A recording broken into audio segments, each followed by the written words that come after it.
Apa itu musyrik? Ya. Singkatnya. Perbuatan yang disebut syirik, orangnya disebut musyrik. Ya. Nah ini syirkul asghar itu apa? Riya. Jadi, kalau syirkul akbar, wah ini jelas-jelas dalam peribadatan itu langsung itu kepada selain Allah. Nah, model misalnya harus mencit dulu, mencit hayam dulu, terus ada sesajian atau sasajen, susuguh di orangnya. Konsekuensi apa yang akan diberikan kepada orang yang berbuat syirik? Ya tentu yang pertama dia berdosa besar. Secara syariat dia berdosa besar. Kalau berdosa besar dia harus tobat semasa hidupnya, karena kalau tidak bertobat semasa hidupnya, maka syirik itu terbawa mati, dosa itu tidak diampuni oleh Allah, atau ke neraka eta.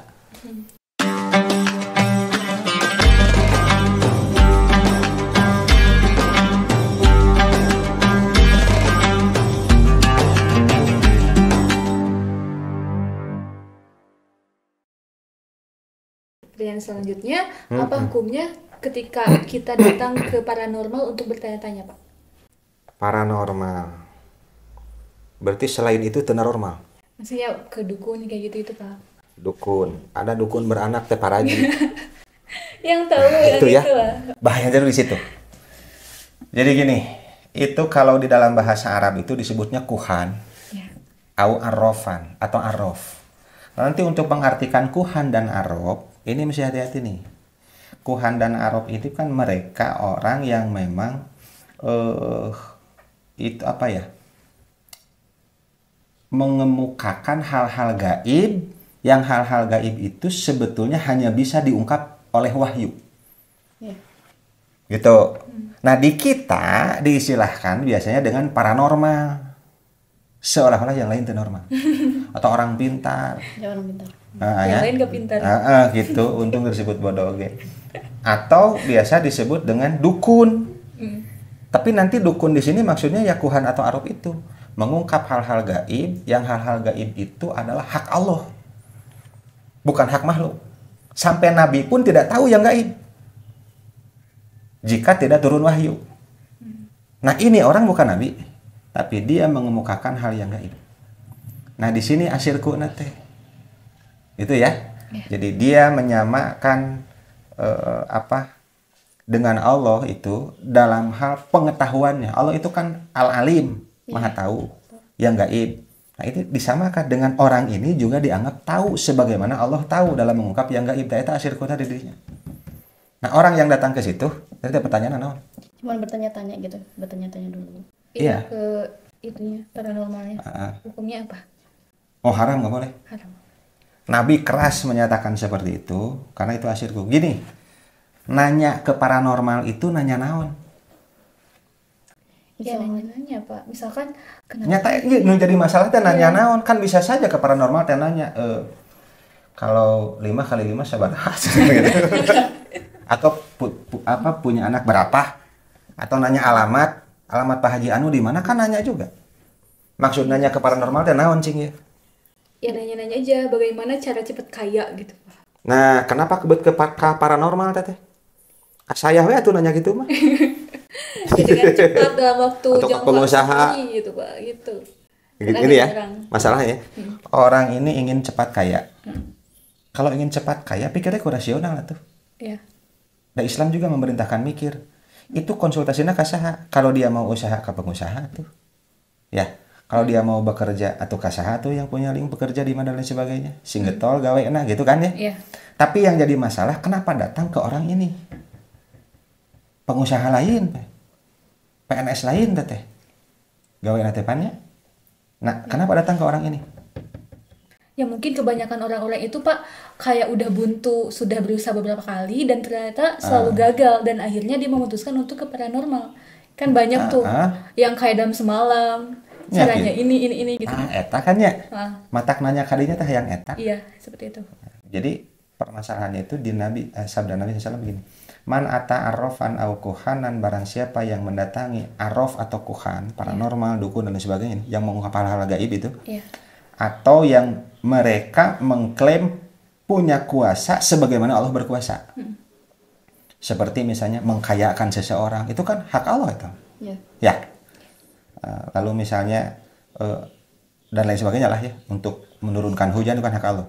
Nah, Maka kata Nabi, kemudian dia bertanya kepada orang itu, lalu membenarkan atau meyakininya, maka tidak akan diterima sholatnya 40 malam. Tahu tak? Pertanyaan selanjutnya nih Ustadz. Bagaimana pendapat Ustadz ketika ada orang yang datang ke paranormal untuk meramal nasib ke depannya? Ya, itu si paranormal mau meramal nasib orang lain. Iya. Bisa nggak meramal nasib dirinya sendiri? Harus bisa tuh ya. Itu nggak masalah dirinya teh. Ya cukup dengan hadis Nabi Shallallahu Alaihi Wasallam itu, man ata arofan au kuhanan, siapa yang datang kepada dukun atau paranormal. Arof kuhan itulah bisa diartikan dukun paranormal ya. Itu datang ke sana, bertanya ke orang itu, kemudian dia membenarkannya, itu tidak diterima ya. Falam tuqbal sholatuhu arba'ina lailatan, tidak diterima sholatnya 40 malam. Itu ancaman Nabi itu. Di hadis yang lain sama redaksinya tapi agak ada sedikit berbeda di akhir. Yang melakukan seperti itu faqad kafara bima unzila ala Muhammadin sallallahu alaihi wasallam. Wah, keras ya tak? Maka sungguh dia telah kufur terhadap apa yang telah diturunkan kepada Muhammad sallallahu alaihi wasallam. Itu ancaman kerasnya. Ya, jadi kalau sudah diancam keras oleh Nabi seperti ini dosa besar, menunjukkan ini asyirku. Ya, tadi saja disebutkan tidak diterima sholatnya selama 40 malam ya, menunjukkan kewajiban sholat masih melekat pada orang itu.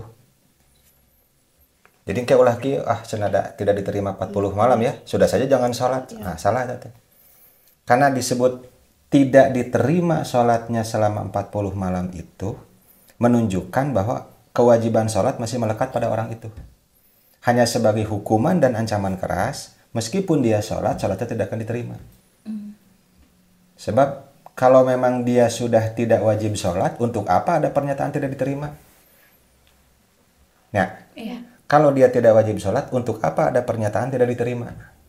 Ini pakai analogi yang anu gampang. Ada seorang laki-laki kepada seorang perempuan itu juga bilang begini, saya putuskan kamu. Mulai saat itu kita putus kan gitu. Si perempuan tengah ulang berpikir, memang irah jadi anak-anak, kan mual mungkin ya. Nah gitulah ya. Tidak mungkin dinyatakan tidak diterima kalau memang kewajiban sholat lepas dari dia. Menunjukkan dia tetap wajib sholat. Cuman hukumannya di situ. Merupakan ancaman besar. Nah itu nggak boleh. Itu asyirku itu. Cukup dengan hadis Nabi tadi. Begitu, Pei. Ya. Iya. Selanjutnya nih Pak. Kenapa ketika kita percaya terhadap ramalan dukun itu dosa? Sedangkan ketika kita percaya kepada ramalan cuaca atau harga saham itu tidak dosa Pak? Kan sama-sama ramalan, seperti itu. Ya, jawaban singkatnya lah ya. Karena memang ada yang bisa dipertanyakan, ada yang tidak bisa dipertanyakan. Nah, kalau memang itu kepada disebutnya ramalan dukun ya, ramalan paranormal, itu bisa dipertanyakan nggak? Ya, kenapa orang itu kadang tidak mau kritis menanyakan ketika misalnya begini, tuh motor saya itu hilang seminggu yang lalu, nah ini tidak tahu di mana kan itu dan siapa pencurinya. Lu kata si dukun itu, kuhan atau arop itu bilang, oh motor bapak itu adanya di daerah Arsa Manik misalnya. Nah ini orangnya nih yang mencurinya itu ciri-cirinya anu. Ini orang cenderung tidak bertanya ini, percaya aja ya, nanya. Nah, itu melibatkan kepercayaan. Nah, etalah. Gampang nama. Ya, kenapa orang tidak begini? Duk, kenapa itu tidak dukun ya si Duk? Duk, kan dokter kan dok kan gitu. Duk itu kenapa kok bisa sampai menerawang motor saya ada di situ? Kenapa? Tante nanya gitu tante. Atau kenapa sampai berkesimpulan ciri-ciri orangnya itu begini, kumisan dan sebagainya ya. Bukan jabrik dan lain sebagainya. Kenapa nggak ditanyakan? Karena kaitannya sudah dengan kepercayaan. Sehingga dia itu asyirkunya itu menyamakan posisi si dukun itu sebagaimana posisi Allah berada. Karena Allah yang mengetahui yang gaib itu kan harus diimani. Nah, sedangkan hal-hal yang lain prediksi-prediksi berdasarkan ilmu, sains nih. Sains itu kan berdasarkan ilmu, kuda-kudanya itu kan kausalitas. Ada sebab akibat. Nah, ini cenderung orang kritis dan mempertanyakan dan itu maka tidak termasuk kepada asyirku karena jelas keilmuannya. Contoh, ramalan cuaca. Yang meramalkannya itu dukun bukan? Bukan. Bukan kan ya? Dirinya geus jelas atuh. Misalnya profesor atau ilmuwan, saintis, itu bisa dipertanyakan. Kenapa misalnya besok diramalkan cuaca itu hujan? Dan orang-orang cenderung bertanya begitu, karena tidak langsung percaya kan? Nah, lalu kemudian dijawab, jawabannya pun kan itu sebab akibat rasional. Oh, dikarenakan berdasarkan ilmu, nah ini anginnya begini, lalu awannya ini begini, nanti awan hitam begini dan lain sebagainya, proses kimiawi dan turun. Bisa terjelaskan. Nah, itu perbedaannya di situ. Kita ambil contoh yang agak gampang deh ya, tong hese dan hese mah. Di satu sisi Nabi itu melarang asyirku seseorang mendatangi paranormal atau dukun. Tapi di sisi yang lain, itu Nabi pernah bersabda begini. Tadawau, berobatlah kalian. Fa inna likulli da'in dawaan, karena bagi setiap penyakit itu ada obatnya. Kalau berobat ka saha ya? Dokter. Ka dokter kan, ka ahlinya. Dokter didatangi oleh pasien. Apa dokter langsung tahu penyakitnya apa? Enggak. Apa yang dilakukan dokter? Pengecekan. Naon disebut teh pengecekan teh? Atau pengecekan mencegah kehamilan gitu. Mendiagnosa. Ya, ditanya dulu. Sakit apa? Oh, sakit anu. Sudah berapa lama? Gejalanya apa? Dan lain sebagainya ya. Didiagnosa. Lalu kemudian apakah dokter bisa memastikan dengan diagnosa itu? Prediksi berdasarkan ilmu, kemudian obatnya anu misalnya gitu. Itu ya. Itu asyirku bukan? Bukan. Tuh, bisa kabedakeun nya? Iya. Bisa kabedakeun. Tapi itu pun bisa asyirku ketika si pasien ini memposisikan si dokter ini sebagaimana posisi Allah berada. Misalnya, Allah ini kan yang berhak menyembuhkan dan satu-satunya penyembuh. Itu di tauhid asma itu kan itu ya. Allah itu kan syafi, maha penyembuh. Nah, ketika orang yang datang ini si pasien ke dokter ini menyatakan dia inilah yang menyembuhkan sebagaimana Allah menyembuhkan, data asyirku. Maka ini masalahnya di hati. Percaya. Contoh lain, sains juga bisa jadi asyirku. Ada hujan buatan. Hujan buatan ya. Pertanyaannya, buatan siapa? Buatan manusia. Buatan manusia. Hujan buatan itu. Hujan buatan itu buatan manusia. Iya. Yang satu-satunya yang bisa dan berkuasa menurunkan hujan itu berarti bukan hanya Allah. Manusia juga bisa ya. Tak bisa asyirku dari sains teh. Ini hujan buatan teh buatan siapa? Buatan manusia. Kade asyirku eta.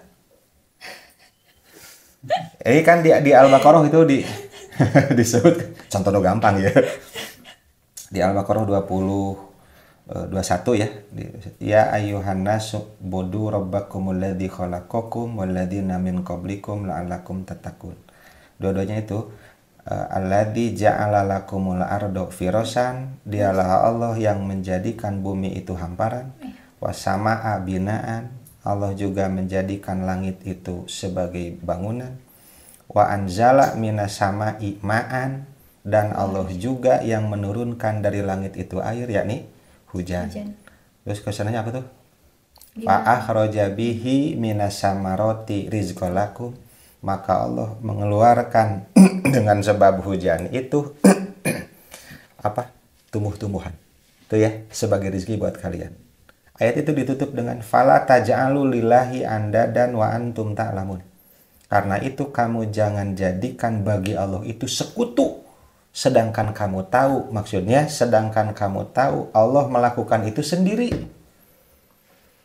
Karena tauhid itu sendiri nih. Asyirku itu kan berarti bareng-bareng sama-sama. Yang menciptakan bumi, menciptakan langit, dan apa yang ada di antara keduanya siapa? Allah ya? Ada teman nggak? Sendiri ya? Yang menurunkan hujan siapa? Oh. Ada teman nggak? Tidak ada. Jauh dari dirinya. Jadi hujan buatan teh buatan saha? Buatan Allah. Buatan Allah. Hanya manusia mengusahakannya berdasarkan ilmu, kausalitas, sains itu sebab akibat. Maka dokter teh teh yang menyembuhkan teh saha? Allah. Tuh ayat sama bener. Lalu apa yang dilakukan dokter itu? Berdasarkan ilmu menganalisa sebab akibatnya secara medis itu. Gitu ya? Jadi ini di sini harus ditekankan bahwa masalah asyirku dan at-tauhid itu kan di hati. Dan itu masalahnya bukan gampang. bisa dilihat itu di fase Mekah, Nabi SAW itu mendidik akidah kaum muslimin itu kurang lebih 13 tahunan. Maka yang turunnya di fase Makkah itu, Makkiyah itu kan ayat-ayat tentang akidah, tentang tauhid. Setelah hijrah ke Madinah itu kurang lebih 10 tahun. Itu yang turun baru ayat-ayat syariat. Ini menjadi gambaran bahwa jangan sampai kita merasa cukup mengetahui apa itu tauhid, apa itu syirik, hanya sebatas seberapa menit paling ya, seberapa SKS gitu. Nabi saja sampai membutuhkan kurang lebih 13 tahun. Dan yang diajarnya itu sahabat. 13 tahun. Begitu. Ya. Jadi ini hanya gambaran-gambaran umumnya seperti ini. Maka jangan berhenti mengaji. Terus kaji lagi. Silahkan dikaji di mana saja itu bab tauhid itu. Nabi saja sampai 13 tahun betul itu. Masalah hati. Itu ya. Nah, segitulah. Dan selanjutnya Ayah kene ada masih banyak. Tong seur-seur teh gimana? Bagaimana hukum berziarah ke kuburan sambil meminta? Hukum berziarah ke kuburan sambil meminta. Itu dibagi dua tuh. Hukum ziarah kuburnya dulu. Hukum ziarah kuburnya dulu. Begini. Di fase-fase awal itu Nabi melarang ziarah kubur. Kuntu nahaitukum an ziyaratil kubur. Aku melarang kalian ziarah kubur kata Nabi. Di awalnya begitu. Sedangkan al aslu fin nahyi li tahrim. Pokok dalam larangan itu kan bukan haram. Haram itu ziarah kubur nggak boleh. Dulu Nabi bersabda begitu. Tapi kemudian setelah beberapa masa ke sini, kemudian Nabi bersabda lagi, al-an fazuruha. Nah, sekarang ziarah kubur kalian justru diperintah. Asalnya dilarang, kemudian diperintah. Lalu Nabi menyebutkan hikmatut tasri, hikmah disyariatkan ziarah kubur itu bahkan sampai diperintah tuh. Fa innaha tudzakirul akhirah, fa innaha tudzakirul maut. Itu mengingatkan kalian kepada akhirat, kepada kematian. Itu hikmah ziarah kubur itu di situ. Nah, lalu apa hukumnya? Nanti kaidah di usul fikih di jelasan itu. Al-amru ba'dan nahyi yufidul ibahata. Perintah setelah larangan itu menunjukkan boleh. Jadi hukum ziarah kubur itu ibahah boleh. Tapi contoh begini, jangan masuk ke ruangan ini kata misalnya, jangan masuk ke ruangan ini, haram masuk ke ruangan ini. Lalu setelah beberapa hari justru itu memerintahkan kamu harus masuk ke ruangan ini, menunjukkan wajib masuk ke sini atau jadi boleh? Boleh. Tuh boleh, karena asalnya dilarang. Kan perintah itu menunjukkan wajib. Maka nanti ziarah kubur itu diperintah oleh Nabi bukan karena wajib, tapi menunjukkan boleh. Sebab sebelum dilarang. Itu satu hukumnya. Hikmahnya tadi sudah ya. Mengingatkan akhirat. Nah, ini yang jadi masalah. Ziarah kubur, terus apa tadi teh? Ya, membawa sajian kayak gitu untuk meminta. Meminta. Iya. Minta kasar. Iya, tujuannya itu kan kalau misalkan kita berziarah mendoakan. Nah, ini mah masalahnya kita meminta doa dari kuburan itu. Masalahnya kita meminta doa kepada orang yang sudah mati. Iya. Makanya disebut masalah. Ya, ini pertanyaan juga jelas kan? Masalahnya kita meminta doa kepada orang yang sudah mati. Tidak usah dijawab itu tagis masalah teteh. Kan pertanyaan lagi masalahnya, ada masalah. Matak jangan cari-cari masalah. Masalah kita nunggu loba itu kehidupan. Jangan cari-cari masalah lah, nya tong gituan. Ini itu. Nabi SAW itu ajarkan ziarah kubur itu ada doa. Ya, ada doa. Doanya bagaimana? Assalamualaikum ahla diyar minal mu'minina wal muslimin wa inna insyaallahu bikum lahikun nas'alullaha lana wa lakumul afiyah. Itu harus tahu artinya. Juga harus tahu maksudnya. Apa itu? Orang yang ziarah kubur kemudian berdoa Assalamualaikum ahla diyar, semoga keselamatan terlimpah kepada kalian wahai ahli kubur. Ahli kubur itu adanya di mana? Di alam kubur. Bukan di kuburan. Ya. Ada nih. Orang itu kalau sudah ini meninggal ya, meninggal dunia. Meninggal dunia kan berarti ruh itu berpisah dari jasad. Disebutnya meninggal dunia. Pertanyaannya, meninggal dunia, kemana kok dunia ditinggalkan? Ke alam kubur. Ke alam kubur, bukan alam dunia, bukan. Bukan atuh. Kalau dalam dunia mah tidak disebut meninggal dunia. Nah, maka dari situ harus jelas nih. Maka ketika seseorang ziarah kubur, jangan sampai punya keyakinan bahwa yang kita ziarahi ada di situ. Karena kalau di situ mah berarti di kuburan. Kalau di kuburan itu di alam mana? Dalam dunia. Kuburan mah alam dunia. Untuk apa disebut meninggal dunia? Ya. Jangan kita yakini bahwa yang mati itu ada di situ. Kalau di situ mah alam dunia. Tapi ada di alam kubur. Maka kalau ditanya misalnya Ica atau Fai tanya, mau kemana? Mau ziarah kubur? Ziarah kubur kemana? Ke alam kubur atau apa? Atau maut. Ziarah kubur ke kuburan. Berarti di alam dunia ya? Iya. Nah begitu. Jadi jangan sampai diyakini ayah di dinya teh. Enggak di situ. Sudah di alam kubur. Hanya ketika kita lewat ke situ disyariatkan kita yang ziarah kubur mendoakan. Itu harusnya jelas di Nabi itu. Assalamualaikum ahla diyar, semoga keselamatan terlimpah kepada kalian wahai penduduk atau ahli kubur. Bukan yang ada di kuburan. Jadi saya doakan dia. Yang datang ya? Yang ziarah mendoakan yang sudah Meninggal. wafat. Begitu. Mata tadi cek Pai masalah kalau ziarah kubur minta didoakan oleh orang yang sudah meninggal. Atau dibalik. Dibalik. Kieu we atuh ngeri nate. Ketika kita mengucapkan assalamualaikum ahla diyar dan seterusnya, pek dijawab kumaha tah? Kabur. Ya harus bahagia atau gembira. Gembiranya? Ya kalau orang itu kesana minta didoakan oleh ahli kubur. Kalau dijawab berarti gembira, aya didinya. Namun sieun berarti nah itu buat ngadoa gitu. Tuh ya, itu masalahnya. Nah, maka di hadis Nabi itu, idza matabnu Adam, idza matal insan in qata'a amaluhu. Kalau manusia mati itu kan terputus semua amalnya. Iya. Amal itu dua. Mengerjakan sesuatu atau meninggalkan sesuatu. Berdoa itu kan mengerjakan sesuatu. Iya. Kata Nabi yang sudah meninggal dunia terputus semua amalnya.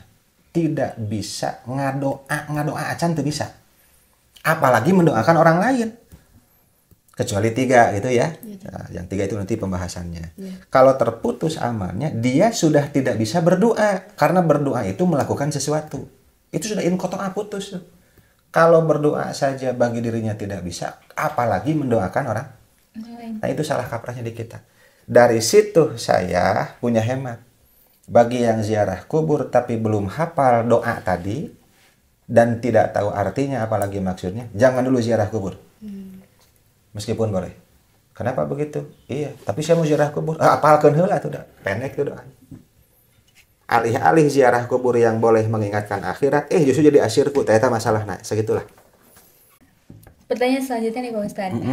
Apa bedanya ketika ada orang yang membawa jimat agar percaya diri sama orang yang membawa motor gede misalnya? Tujuannya sama, agar percaya diri. Yeah. Apa bedanya? Beda nanti di kepercayaan. Bedanya dari kepercayaan. Ya, balik lagi. Ya, yang tadi itu ya, tipis itu. Bedanya dari kepercayaan. Kalau melihat ke hadis nabinya ada riwayat Imam Abu Daud, inna ruko watamaima watiwalata syirkun. Sesungguhnya ruqyah di sini maksudnya jampe-jampe. Watamaim, tamaim itu jimat-jimat, ajimat-ajimat ya. Tiwalah itu pelet agar orang lain jadi suka, jadi jatuh cinta gitu ya. Itu termasuk sihir tuh. Syirkun, kata Nabi itu masuk kategori syirik. Nah, itu syirkun. Jadi kalau seseorang itu nanti meyakini bahwasanya si ajimat-ajimat itu akan merubah segala sesuatu sebagaimana Allah merubah, ternyata asyirkun tadi. Asyirkun tadi. Beginilah. Jadi bab urusan pelet ya. Urusan pelet ya kieu. Disebutkan atiwalah itu syirik. Ya. Atiwalah itu kan pelet tuh. Agar orang lain itu jadi suka, biasanya lawan jenis. Agar suka itu baca ayat-ayat tertentu, lapan-lapan tertentu, disebutnya jangjawokan biasanya itu. Atau misalnya batu ali itu pilih apa yang merah atau yang biru, itu dibaca-baca gesakeun ya kan apa ke ini ya, ke apa? Ya naon teh? Mastaka ke kepala si perempuan itu. Itu mengundang gitu. Jadi kelepek-kelepek. Kelepek-kelepek malau atau kikian. Mengundang ge ieu mah. Ya maksudnya hatinya ya. Data itu jadi yang tadinya tidak suka jadi suka. Nah itu yang dibaca apa? Eta masalah nanti. Itu ajaran penyimpangnya itu di situ. Nah tapi beda lagi. Ada juga seorang laki-laki tanpa ada jampe-jampe tertentu, tanpa ada batu ali digesekun siga gitu. Tapi si perempuan ini, ngudag ya. Siga dipelet, tapi nggak dipelet ya. Nggak dipelet. Orang yang memakai pelet dan yang tidak memakai pelet sama-sama pede kan? Iya. No iya mah pede aku peletna, no iya mah pede aku duitna, misalnya gitu. Ya karena isi dompetnya kan penuh, ternyata pelet sesungguhnya mah di situ sebenarnya. Atau pelet sesungguhnya itu di wajahnya karena kaset. Kan sama juga ya. Nah itu nanti membedakan syirik dan yang tidak syirik itu tadi dia. Ya. Di kepercayaannya itu. Ya. Asal gitulah. Gitu. Nah, nyambung nih Pak. Kalau misalkan ada nih yang membaca surat Yusuf ayat 4 untuk memikat perempuan juga, khususnya laki-laki. Itu gimana? Jangan dikhususkan laki-laki, perempuan juga bisa ngeliat laki-laki. Justru yang ahli sihir itu kebanyakan perempuan. Perempuan, ini saya sebagai laki-laki nih mewakili. Justru perempuan. Dalilnya apa? Al-Falaq. Wa min syarrin nafasati fil uqad. An-nafasati memakai jama' muannas salim, itu bukan perempuan. Dan dari kejahatan, maka diterjemah itu, terjemahnya saja lihat. Dan dari kejahatan wanita tukang sihir yang meniup pada tali. Tuh menunjukkan bahwa umumnya yang suka main sihir-sihir itu, pelet-pelet itu perempuan justru. Nah, maka tadi Pak jangan disebut khususnya laki-laki, enggak. Kalau khususnya perempuan setuju. Umumnya gitu ya. Ya umumnya. Soalnya kan Cing itu naon tadi Yusuf seberapa? 4 ayat 4. Sok nu kumaha cing baca Cak. P nu mana itu teh? Enggak apa sih, Pak. Oh, tinggal buka we Qur'ana tuh. Nah, itulah nanti dibuka lah ya. Iya, Pak. Yusuf ayat 4. Nah, pertanyaannya begini, kenapa mesti Yusuf ayat 4? Kenapa tidak Al-Ikhlas atau Al-Fatihah atau Al-Baqarah ayat 50? Di situ saja sudah masalah. Menentukan sesuatu yang tidak ditentukan oleh dalil. Itu masalah tuh. Mengkhususkan sesuatu yang tidak dikhususkan oleh dalil syariat, Quran dan hadis, itu sudah masalah. Menetapkan sesuatu yang tidak ditetapkan oleh syariat, dalil, itu juga sudah masalah. Maka pertanyaannya, kenapa yang mesti dibaca itu Yusuf ayat 4? Tidak Yasin gitu. Nah ya, itu tiwalah namanya. Nah ada. Itu Quran itu bukan untuk melet-melet, bukan. Itu hudan sebagai petunjuk. Terakhir nih, boleh dong terakhir alhamdulillah. tips nih dari Ustadz selain mengaji agar kita terhindar dari perbuatan syirik. Selain mengaji agar kita terhindar dari perbuatan syirik, apalagi saya juga nggak bisa jawab. Karena baik untuk membedakan mana at-tauhidu dan mana asyirku itu hanya satu. Apa? Al-ilmu. Hanya ilmu. Dan ilmu itu diibaratkan sebagai asoid, buruan. Sebagai hewan di mana? Di hutan misalnya. Itu mesti diburu. Maka itu disebut istilahnya tolabul ilmi. Tolab itu artinya mencari, menuntut. Cari ilmu itu. Karena diibaratkan ilmu itu asoid. Sebagaimana hewan buruan. Kalau sudah dapat, sudah ketemu, qoyid suyuda kabil khibari luasikoh, itu istilahnya. Maka ikat buruanmu dengan tali yang kuat. Maksudnya apa? Tulis atau gitu. Tong ditalar ke masuk pohon. Ya. Nah, makanya kalau ada yang rajin itu, oh ini tulis begini, tulis begini. Ya kalau ingatannya kuat. Jadi saya nggak bisa jawab kalau selain ngaji itu apa. Karena untuk mengetahui at-tauhidu dan asyirku hanya ilmu. Ilmu itu harus talabul ilmi. Istilahnya di kita ngaji. Selain ngaji apa? Ngaji dalam arti umum. Ya, termasuk ini juga kan sedang ngaji. Nah gitu. Kita nama tak apal naon jawabannya teh. Kecuali itu ya. Iya. Iya. Barakallah, terima kasih banyak Amin. Ustaz atas sharing-sharing Sama-sama. ilmu-ilmunya. Iya, sama-sama. Semoga barokah dan menjadi nilai ibadah untuk kita semua. Amin. Amin.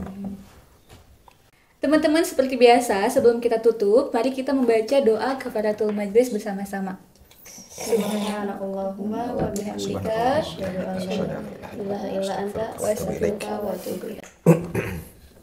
Jika teman-teman ada saran maupun pertanyaan, boleh teman-teman semua tulis di kolom komentar ya. Terima kasih untuk teman-teman semua yang sudah menonton dari awal sampai akhir.